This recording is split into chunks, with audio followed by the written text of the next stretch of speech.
Thank you. One of the unsung heroes of this fabulously productive and rich society of ours is the salesman. We duly praise our inventors, all sorts of creative geniuses, our planners and engineers, but more often than not, we ignore the vital contributions of salesmen.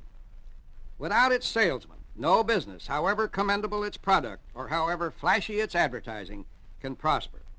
There are so many life principles involved in selling that we'd all do well to take a careful look at what makes a good salesman tick. A friend of mine recently told me about a novice encyclopedia salesman who approached him with a set of books he was interested in buying. The salesman was a presentable fellow, nice-looking, congenial, informative, and enthusiastic. For over an hour, the salesman described the merits of these encyclopedias. He went to great lengths in telling how the company had hired the sharpest scholars in the land to write the individual articles. My friend, who, even without knowledge of all these things, had wanted to buy the books all along, was duly impressed and genuinely liked the salesman. But the salesman left his home without making a sale. I'll tell you why after this word.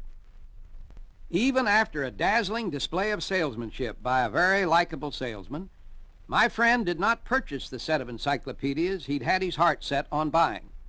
The reason he didn't is almost ridiculous. After all that high-pressure huckstering, the salesman had forgotten the most important thing of all. He'd forgotten to ask for the sale. Later, my friend called up the company and ordered the books directly. He would gladly have given the salesman his commission, but the salesman had left no calling card, and it wouldn't have cost him any more either. So many people are like that novice salesman. They work hard, even brilliantly, but just at the point of payoff, they fall down. Somebody once said that half the failures in life arise from pulling in one's horse just as he's about to make the big jump. Rabelais, the French writer, called this beating the bushes without taking the birds. I know a man who was desperately in love with a girl. For years he courted her, and she was genuinely in love with him. She wanted to marry him, but somehow he just never got around to popping the question. One day she met another nice fellow who got down to brass tacks almost immediately. After a few dates, he proposed and they were married. My friend was stunned, and to this day he wonders why he didn't get the girl. Success is not a 90% or even a 99% affair. It's all or nothing.